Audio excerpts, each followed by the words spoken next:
Many know about slavery, but few discuss paper genocide. We did not all come from Africa, and most of us have Aboriginal roots that were stripped away due to reclassification and miseducation. As a native Black American and a member of the Muskogee Creek Nation, I understand the importance of tracing your lineage. If you want to learn how to trace your genealogy and apply for tribal citizenship, go to nativebblackancestry.com to schedule a consultation. They don't want you to remember this. You not no slave, you indigenous. Fuck how they painted them Indians. You went to war with the French and the British, man. Quite frankly, you was kings, Merovingians. They took the women and men, made them prisoners, raised up the children to worship their images, set up a lab to the genes and they mixed them. And this shit get way deeper than your pigment.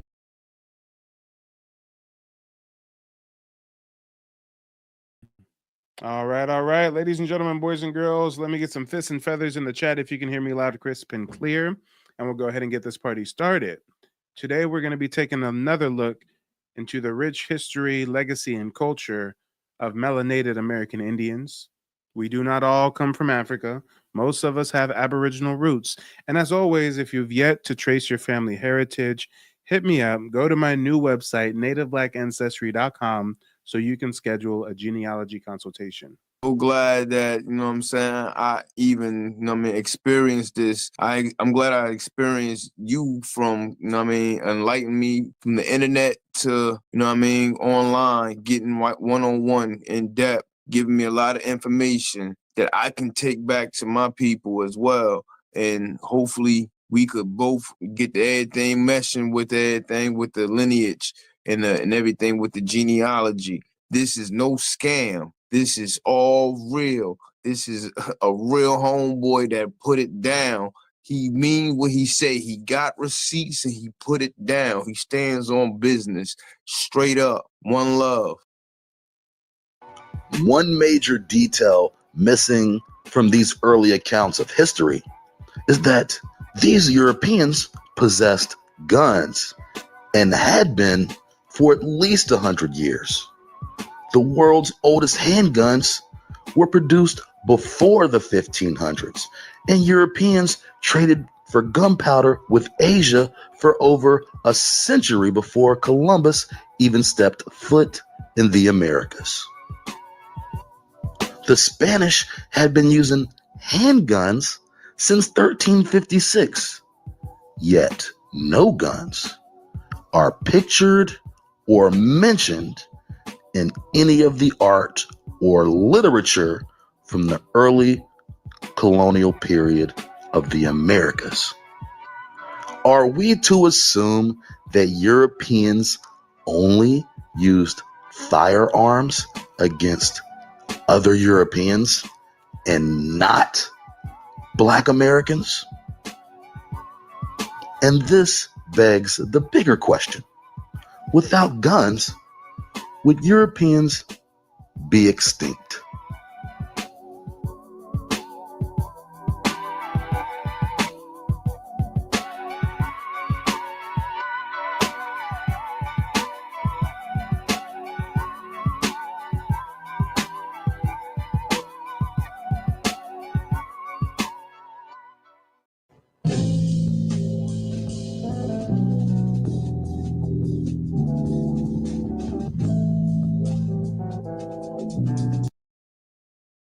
See, guys, this is why it's so important to know about so many different aspects of not just American history, not just American Indian history, not just Native Black American history, but world history.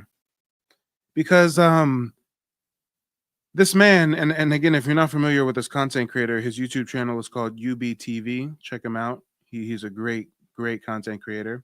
But he's saying, or really he's asking, would the Europeans have been able to take over our indigenous communities without their use of guns? And that begs a question. How did the Europeans get guns? How did they get guns and gunpowder?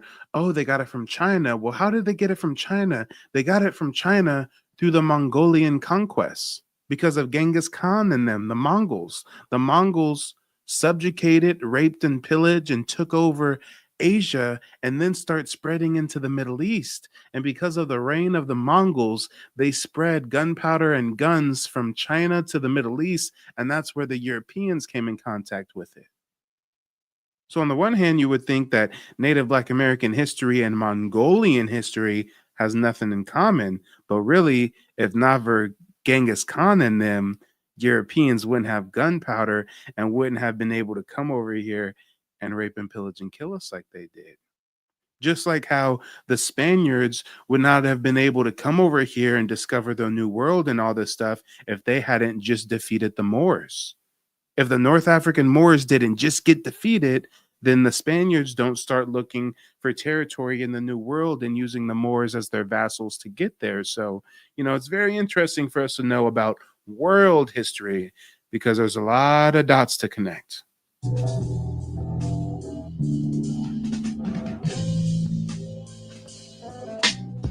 When the first Europeans landed in the Americas, they only had one objective in mind.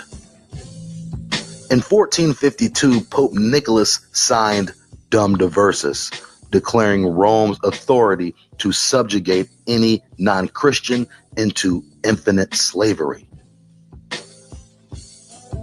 Inter Caetera was signed in 1493 by Pope Alexander, father of Caesar Borgia. This papal bull permitted the families of Spain and Portugal first claim to all lands west and south of the Cape Verde Islands.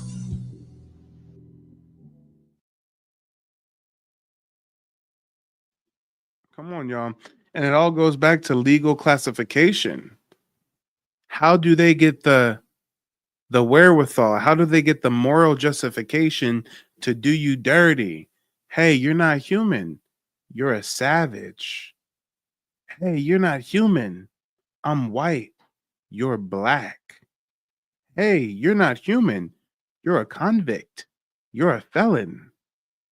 See where I'm getting at here? So before they even came to conquer our land, came to rape and pillage and enslave us, they first had to get the degrees by the Pope and the Vatican. They signed into law in 1452 with the Dum Diversas that all non-Christians are considered savages. They can do whatever they want to us. We're perpetually slaves.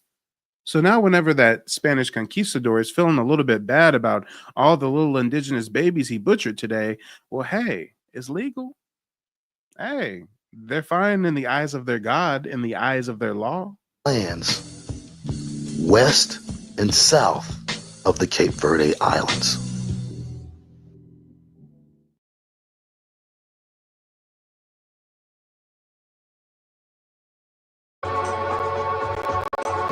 Years later, the Spanish reign over the New World would come to an end after the defeat of the Spanish Armada at the hands of the British, led by Sir Francis Drake.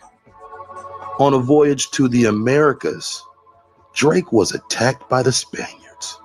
From that point forward, Drake made it his personal mission to enact revenge against the Spanish. For the following years, he would successfully pirate, destroy, steal, and sink several Spanish vessels. He would deliver the restolen booty to Queen Elizabeth. For this, she was extremely grateful, as the Queen held opposition to the evil nature of Spanish colonialism. Drake was awarded with royal accommodation, and the Queen was excommunicated by Rome.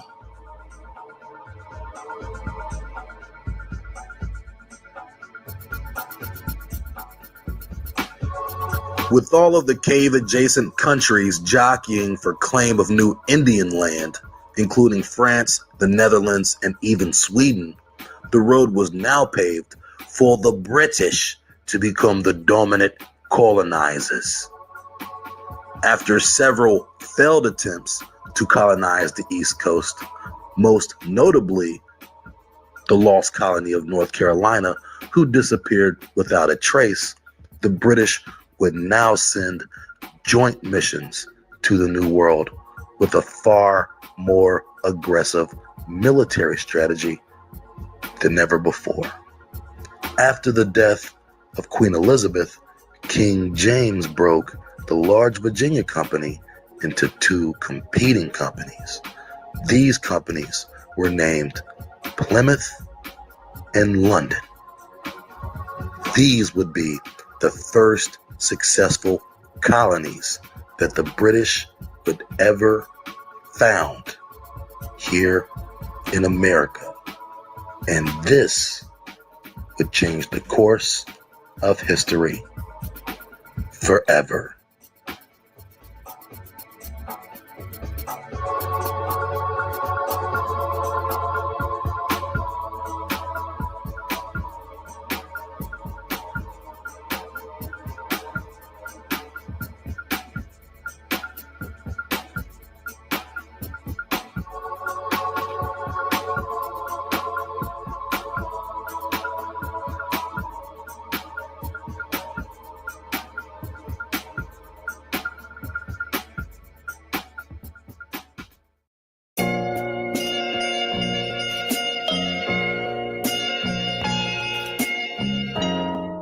Oh, and ladies and gentlemen, boys and girls, I do have a special announcement, or rather a follow up on a previous announcement. I've started to kind of kick around the idea during some of my live streams about doing a live history tour with some of you all. That is coming to fruition. So if anybody is interested in that live Native Black American history retreat, go ahead and email me, mike@nativeblackancestry.com, and I'll give you those details as they develop. We're going to be meeting in Philadelphia around March or April. There's a lot of historical indigenous sites for us to see, as well as so much Black culture in Philadelphia. I've got connections with famous painters, different artists, musicians. There's even tours of houses that were used during the Underground Railroad, and just a really, really rich legacy of Black Indian heritage from the 1500s all the way to more recent centuries. So if anybody's interested in getting information as it develops on that history tour, go ahead and email me. Again, it's mike@nativeblackancestry.com. In 1682, Virginia would seek to eradicate these American Indians from the face of history with the Virginia Slave Act. In a term coined paper genocide, and with the arrival of African slaves to the Americas, the Virginia colony obtained an appeal to reclassify any conquered Native American under their jurisdiction into a Negro or other slave. Over time, the meaning of this word lost its context.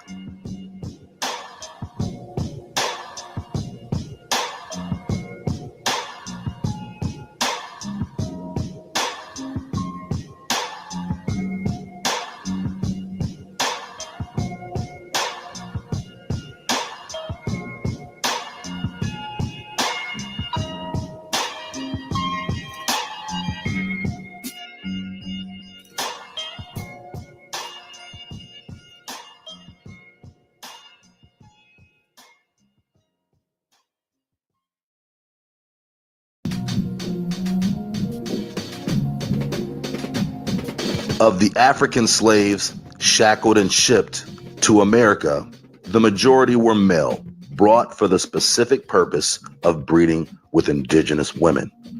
The majority of male Black Indians were either killed or were too hostile to be taken as slaves, and usually got whipped and worked to death. But rarely ever did Indian males ever reproduce again. In 1705, Virginia passed into law the Virginia Slave Codes, which essentially was a staunch declaration of white supremacy. Through whatever means, free Blacks existed in Virginia at the time. These laws prohibited Blacks from owning firearms and allowed for the legal arrest of any Black suspected of being a runaway who could not provide documentation that he was free on sight. This law also did not allow any whites to work for blacks. During this time, many poor European whites ventured to the New World in search of a better life, many working as indentured servants for a specific amount of time. Many of these Indians hired these whites to work in agriculture, especially tobacco, as it was becoming a huge cash crop in the Euro cave world.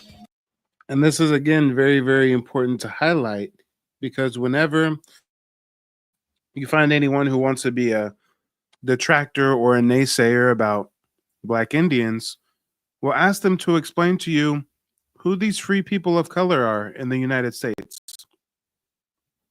That's right, since the beginning of the 13 colonies, since the beginning of European exploration in North America, there have always been free people of color.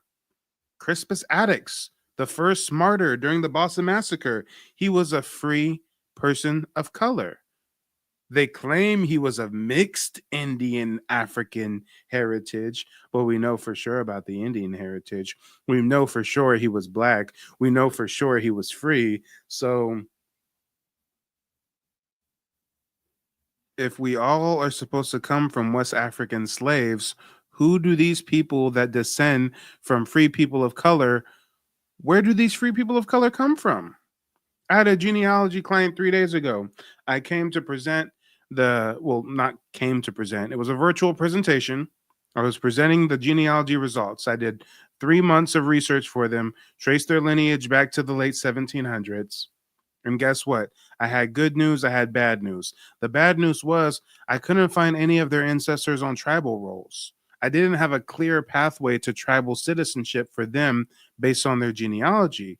But the good news was my research concluded that they weren't of African descent at all, that they descend from melanated aboriginals that have been reclassified and made victims of paper genocide. And that person said to me, well, wait, Mike, if my ancestors aren't part of any tribal roles, if they didn't walk the Trail of Tears, then what in my lineage makes you think that I descend from American Indians?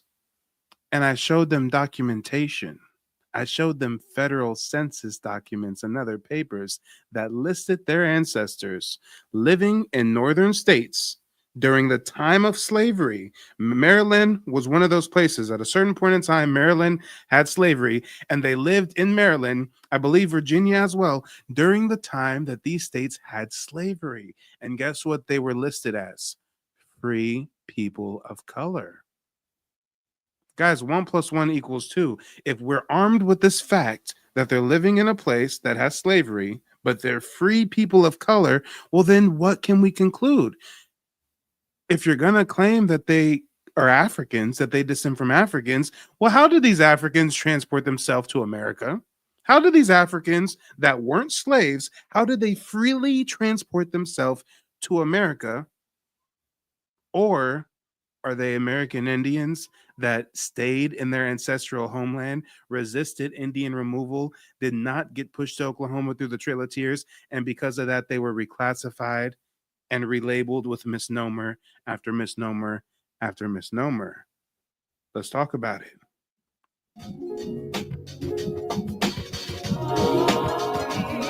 As westward expansion would continue, so would the wars between the indigenous Americans of old and the diseased destroyers of new. And just when you think these natives have had enough, here come the goddamn French. These pillagers from Paris forwent the coast of North America and instead snatched up areas of Canada along the St. Lawrence River in today what is known as Quebec, in addition to areas of Midland America as far south as the Louisiana Bayou. Although Hispaniola and the Taino people had already been conquered by the Spanish, the French now saw fit to take advantage of the waning Spanish stranglehold on the island The French had begun to settle there after defeating the Spanish in a few small battles. The French took control of the western third of the island during the Treaty of Wiswick. France was given the power to rule that land under the authority of the Holy Roman Empire. In 1795, during the Peace of Basel, France was awarded the eastern half of Hispaniola in an exchange with Spain for a tiny slither of land in the western part of France called Gipusoka. What was the significance of this place, you may ask? It was the home of Ignacio de Loyola, the founder of the Society of Jesus.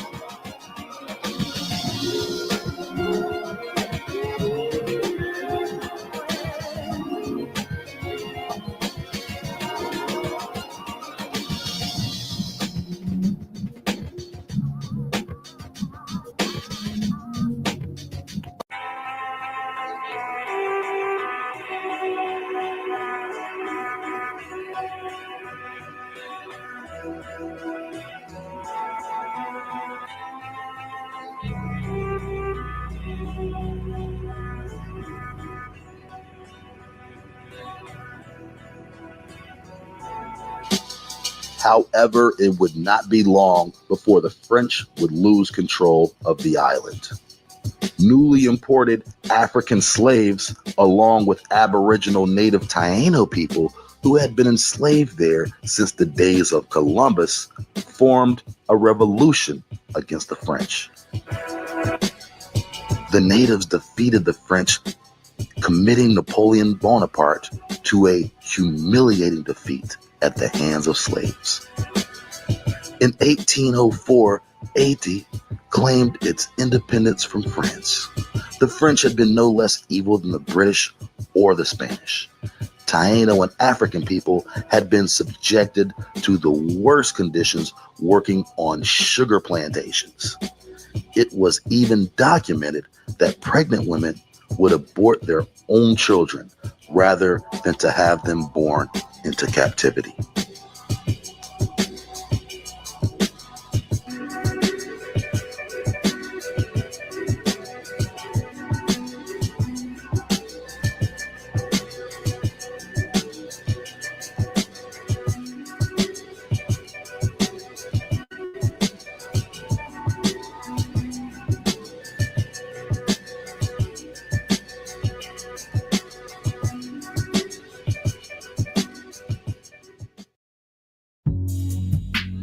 After years of complaints by abolitionist Europeans about the malicious treatment of slaves, the British passed the Slave Trade Act of 1789 and 1807, which restricted the number of slaves that could be transported within one vessel. Although this would seem more humanitarian in a sense, this law was in actuality passed to protect big business from insurance fraud. You know what? I wonder if UBTV jumps into it in this video, but another interesting fact of history is if you look at the population of slaves in the 13 colonies, I believe they stopped importing slaves from Africa in 1808.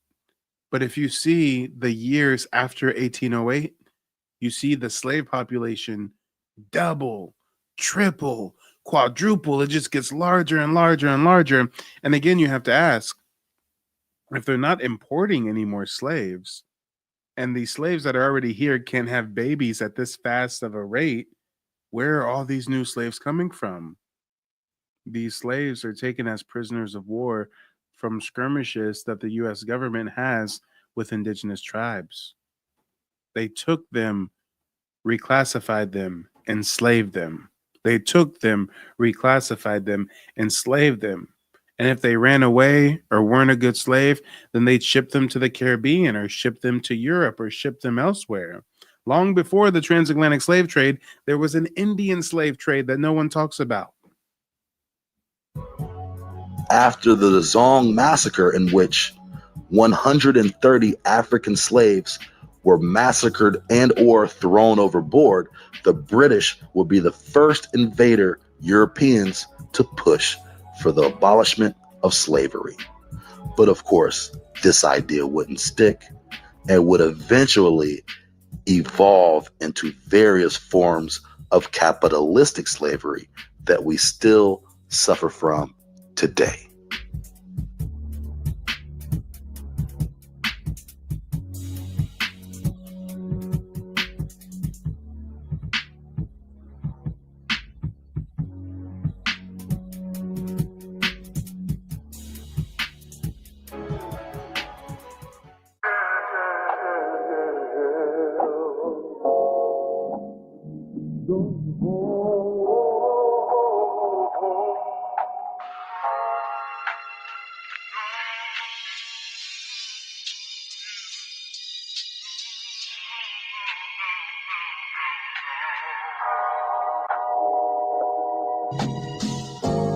The Atlantic Ocean is the world's most massive slave graveyard.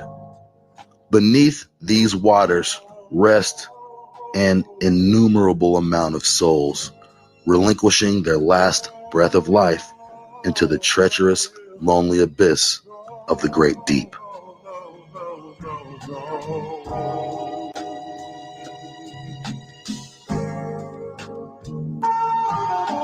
When invaders arrived to the Americas and started conquering Indians, any native who did not submit to the crown and the Pope was either tortured and killed or taken into slavery.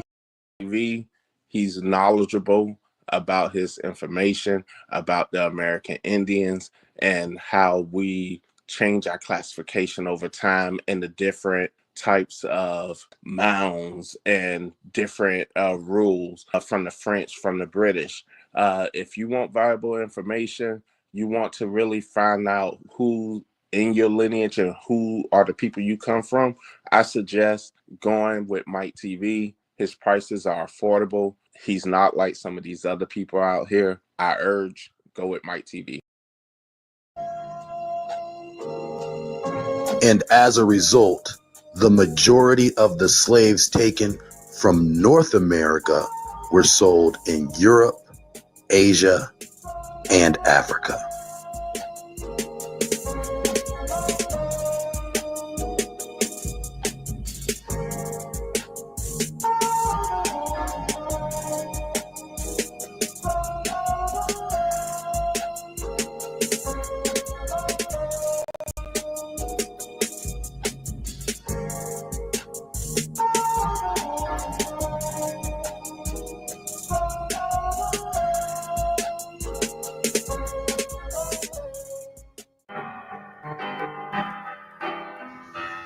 It was no secret that the conquistadors came looking for resources, spoils, and riches.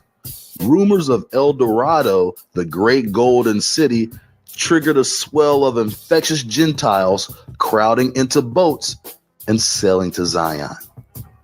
Most, if not all, invaders came up fruitless in their pursuit of gold. Rather than returning to Europe empty-handed, human cargo was packed into these vessels to be shipped and sold in Europe. The first slave trade in American history occurred between the Americas and Europe. Whenever Europeans traveled to the Americas, they returned with slaves.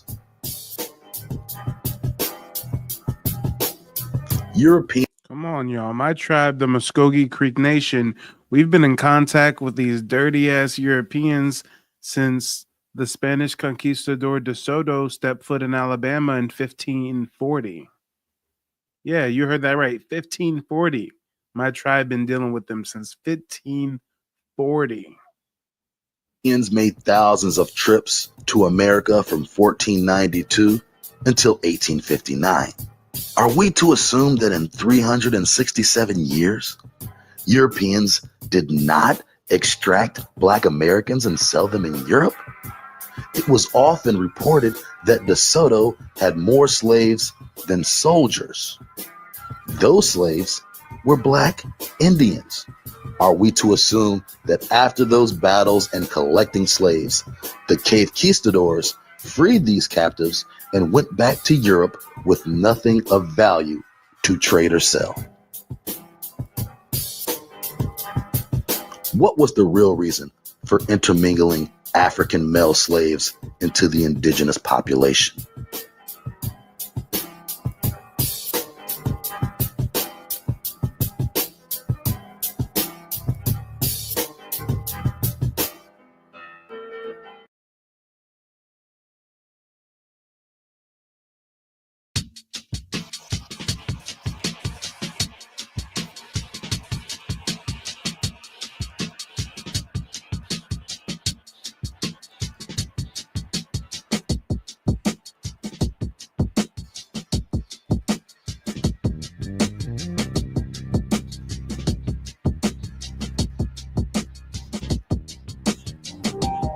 Africans were brought to replenish the dwindling slave numbers after genocide, massacre, and disease nearly wiped out the entire indigenous population. All records indicate that the majority of the African slave trade was carried out under the control of the British, precisely after the Virginia Slave Act and the Virginia Slave Codes. Hold on, wait a minute, slow down now. Time out, foul on the play. We got to slow it down and do a little bit of reading, because reading is so fundamental. Butterfly in the sky, I can go twice as high. Take a look, it's in a book, a reading rainbow. I can go anywhere, friends to know and ways to grow, a reading rainbow. I can be anything. Take a look, it's in a book, a reading rainbow. A reading rainbow. A reading rainbow. A reading rainbow. A reading rainbow. Oh yes, let's do some reading, because I try to educate my audience as much as possible, and I especially do a great job during the one-on-one genealogy consultations of hipping people to the knowledge that while 12 plus million African slaves were sold by their fellow African to Europeans for trinkets and trafficked across the world, barely any of those slaves actually reached North America. Barely any of those slaves actually reached the 13 colonies. And if we read what's written right here in red, it says about 287,000 slaves were imported into the 13 colonies over a period of 160 years, or 2%. 2%, only 2% of the 12 million slaves taken from Africa. The great majority went to sugar colonies in the Caribbean and to Brazil, where life expectancy was short and the numbers had to be continuously replenished. I tell you guys all the time, did millions of Africans get trafficked during the transatlantic slave trade? Yes. Where did most of them go? Brazil. Where's the second largest destination? The Caribbean. Where did barely any of them go? North America. Come on. Let's talk about it, guys. Let's talk about it. Of the British, precisely after the Virginia Slave Act and the Virginia Slave Codes. The bulk of African slaves shipped from Africa to America occurred between 1690 and 1800. According to the Transatlantic Slave Trade Database, 12.5 million Africans were shipped to the New World. 10.7 survived. 14% of those died in the Middle Passage. Of those 10.7 million slaves shipped from Africa, only 388,000 made it to North America, as South America received 95% of total Africans shipped, with Brazil receiving the most. This fact isn't even negated by the charlatan false witness, Henry Louis Gates Jr.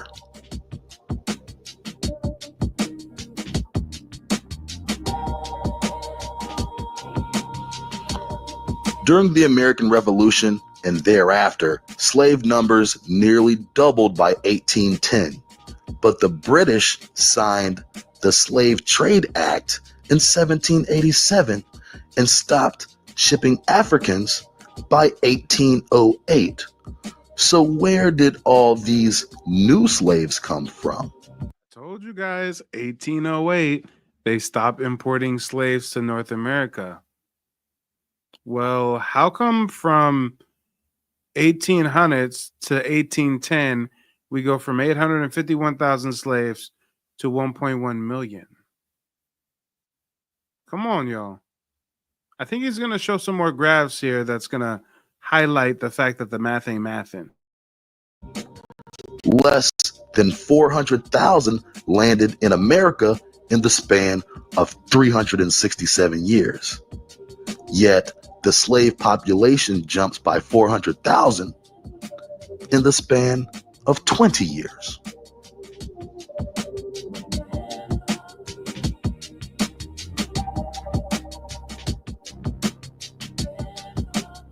Women could not reproduce effectively under the stress of lifelong servitude. Most women carried their child until moments before conception, all while slaving her life away in the field. Where did this dramatic jump in population come from? Considering the supposed British abolishment of the African slave trade. Here we go. This is what I was looking for. This is 1810, right? 1808, they stopped importing slaves. Well, how come from 1810 to 1820, we get an extra 400,000 slaves? How come from 1820 to 1830, we get an extra, 400,000 slaves?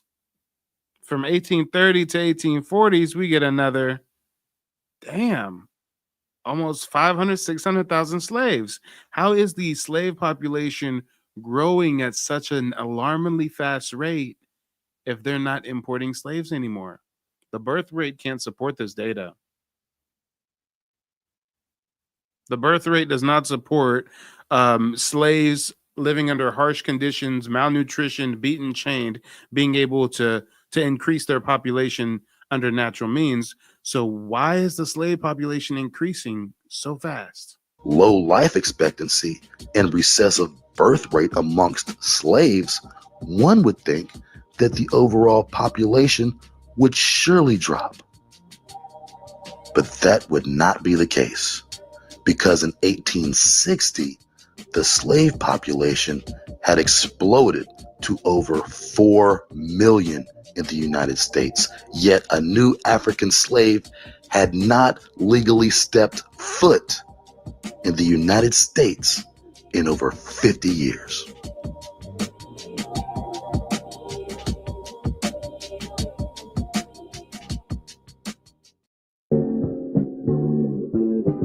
In the 1770s, the British recruited slaves to fight in the Revolutionary War. Even George Washington's personal slaves fought. Lord Dunmore, Virginia royal governor, proclaimed to all slaves willing to bear arms for Britain that they would be granted freedom. The slave soldiers wore uniforms with a cryptic message embroidered upon them: liberty to slaves. Ironically, after the war, the British promptly abandoned their black soldiers and they were ordered to return back into perpetual servitude. A very small amount of those black soldiers were actually able to get escorted to Canada, where they were likely able to find passage to England.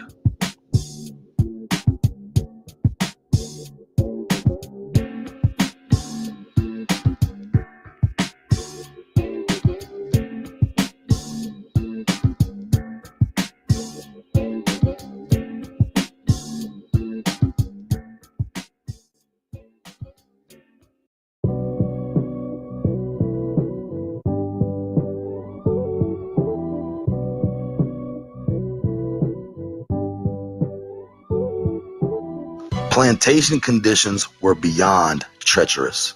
Between sugar plantations in the Caribbean, rice plantations in South Carolina, cotton plantations in Alabama, tobacco plantations in Virginia, the average life expectancy of a slave was less than 24 years old. And over half of all children born died at birth or shortly thereafter. So how could a slave population grow with a negative birth rate? No Africans were brought as slaves legally after 1810. Did the government smuggle 3 million secret Africans in less than 50 years? Or were indigenous natives captured and taken by colonizers and sold into slavery, only to be later reclassified as African?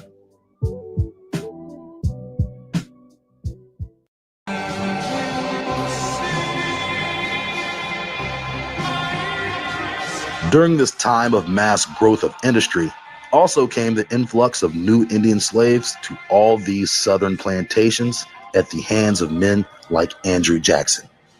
A notorious killer of Indians, Jackson was said to chop down women and children with a bloody axe just because he enjoyed it.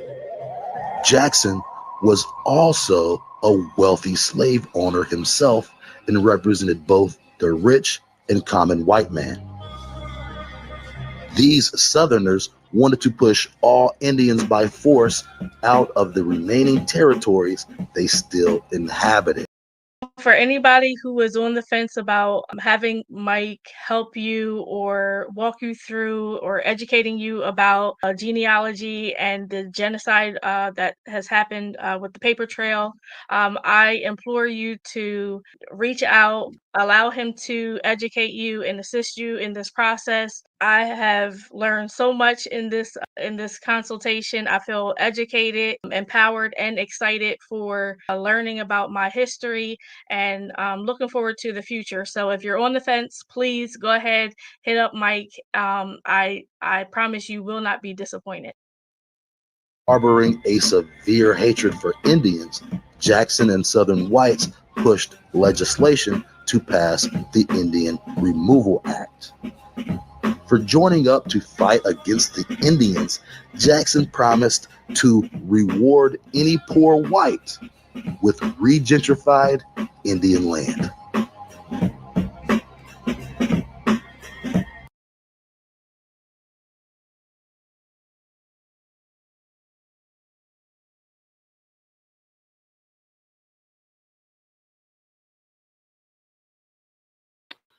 Okay, guys, it's time to blow your mind now. Here's something that was probably never taught to you with proper context. I'm sure that you've heard that Indian removal was in the 1830s, right? I'm sure some of you guys are well aware that the Civil War ended in 1865, right? What does that mean? Think about it. Take a moment. Take several moments. Let's see if anybody in the chat can figure it out. If Indian removal was in 1830s, Civil War ended in 1865, then what's the big deal that most people are missing when it comes to those dates? What does that mean? I mean, history wants to try to program us into thinking that all of our ancestors were slaves in the deep south for 300, 400 years, generations on generations, slaves in the antebellum south. But if Indian removal was in 1830s and the Civil War ended in 1865, what does that mean? It's okay, guys. I didn't realize it for a long time. It took somebody putting it to me in a special way for me to get it. But this is what this means, guys. We've been false fed a false version of history where they want us to think that for generations our ancestors were slaves in the deep south.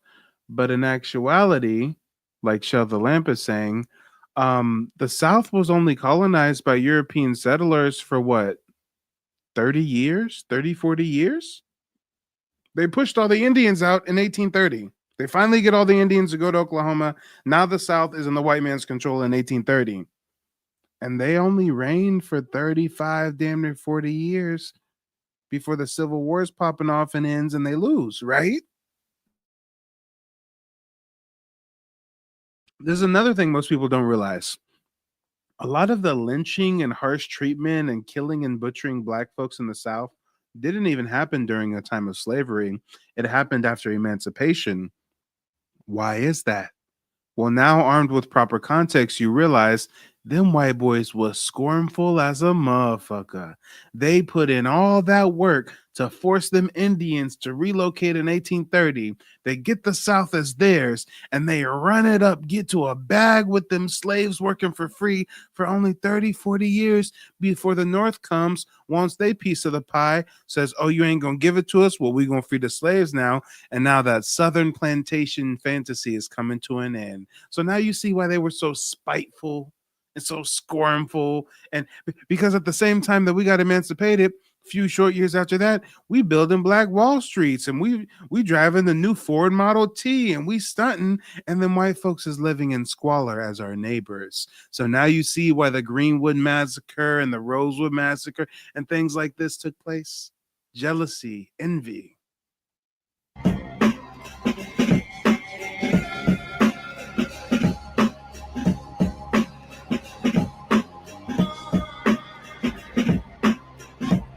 Jackson's men would lead militias into Indian territory and forcibly push Indians off their land with an army. To resist meant horrific death. To comply meant slavery or possible starvation, then sickness, then death on the road to the Oklahoma reservation in the dead of winter. Indians were charged money to cross rivers. Many perished on the banks of the Mississippi because they could not afford the $1 to $3 per head price gouge by ferry attendants when whites were being charged a nickel. Many of these people would choose to be indentured servants. Out of desperation for survival, they would sign themselves up as slaves. With fugitive slave laws and the Virginia codes, many indigenous natives and free blacks were simply kidnapped into slavery.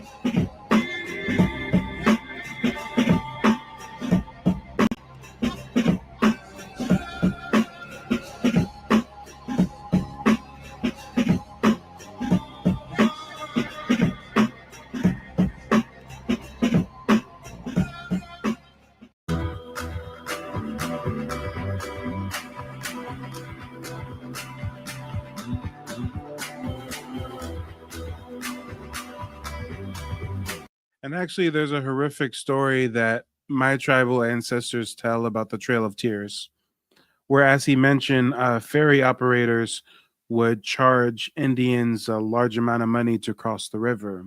Well, not only did they price gouge them on crossing the river, but Indians loved their dogs. They thought dogs were the guides to the underworld. They were spiritual leaders. They loved their dogs. And these ferry operators said that they will not accept any of their dogs on the vessels. So what happened was the Indians are forced to Oklahoma through the way of the Trail of Tears. They have to cross this river. They have to pay this exorbitant fee, and they can't bring their dog. So they all got on the ferry, and there's a oral story that goes, let's see if I can tell it to the best of my ability. But when the last Indian in the group got on the ferry and the ferry started going down the river, there was thousands of dogs left on the riverbank. Thousands of dogs. And these dogs had such a deep connection with their owners that when the ferry started traveling, I don't know if they were going upriver or downriver or whatever. Oh no, actually, I know it was a powered vessel, and they were going against the current, so they were going upriver. So the boat starts traveling upriver, and the dogs, thousands of dogs on the riverbank, they start howling and yelping and crying and calling for their owners who are traveling further and further away in the distance.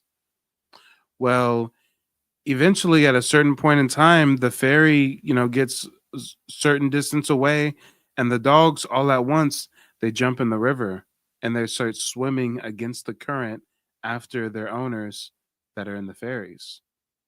Again, these dogs are traveling against the current. This is a very, very challenging thing to do. And these dogs are barking and crying and yelping, and thousands of them are swimming after their native owners that are drifting away in this ship. Well, as the story goes, over time, the dogs, one by one, started to drown and fall into the water and disappear, and their heads would go down and they wouldn't come back up until there was only one dog left out of the thousands. And that dog, he kept traveling and kept swimming against the current, kept swimming against the current. His head would go into the water. The Indians would cry. They thought that the final dog died, but then his head would come back up against the water, and he'd swim and swim and swim until eventually he went back down and never came back up. And this was just one of the many traumatizing experiences that my ancestors dealt with during the Trail of Tears.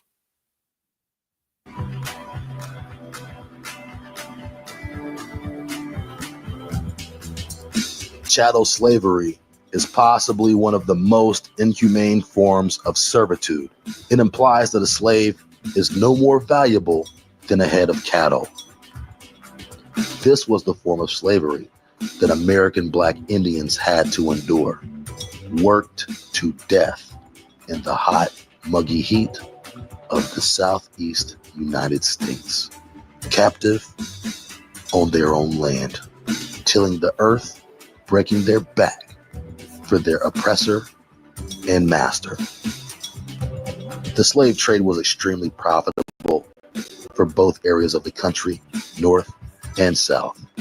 Southern plantations had the highest concentration of American Black slaves, and as a result of this free labor, the U.S. was now the world's #1 cotton exporter. This didn't just mean Southern whites got rich, but Northern whites as well.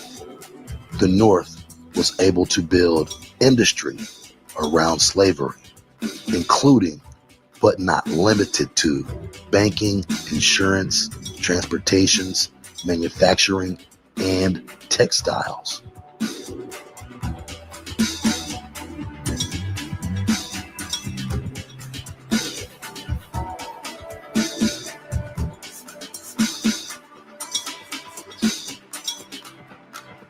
By 1900, the U.S. had become a dominant world power, built off the backs of the true Americans.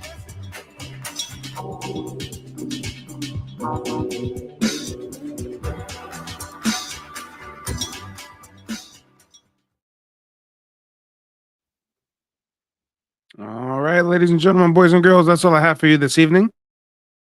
Again, if you're new to the channel, subscribe. Hit the Cash App or the PayPal if you support independent media. You know they still got your boy demonetized and shadow banned. But again, guys, go ahead and email me, Mike@nativeblackancestry.com, if any of you guys are interested in that Native Black American History Tour that I have coming up in March or April. We're going to be in Philadelphia checking out some historical sites, from indigenous mound sites to, famous Black history jazz museums and bars. We've got houses that were used as safe houses during the Underground Railroad. I mean, there's so much rich history and culture in Philadelphia. I've personally never even been to Philadelphia, but I do have some contacts over there I'm coordinating with. So we're going to make sure that this is one for the record books. But I thank you guys for showing up and showing out. I'll see you on Wednesday. Stay vigilant. Till next time. They don't want you to remember this. You not no slave, you indigenous. Fuck how they painted them Indians. You went to war with the French and the British, man. Quite frankly, you was kings Merovingians. They took the women and men, made them prisoners, raised up the children to worship their images, set up a lab to the genes and they mixed them. And this shit get way deeper than your pigment.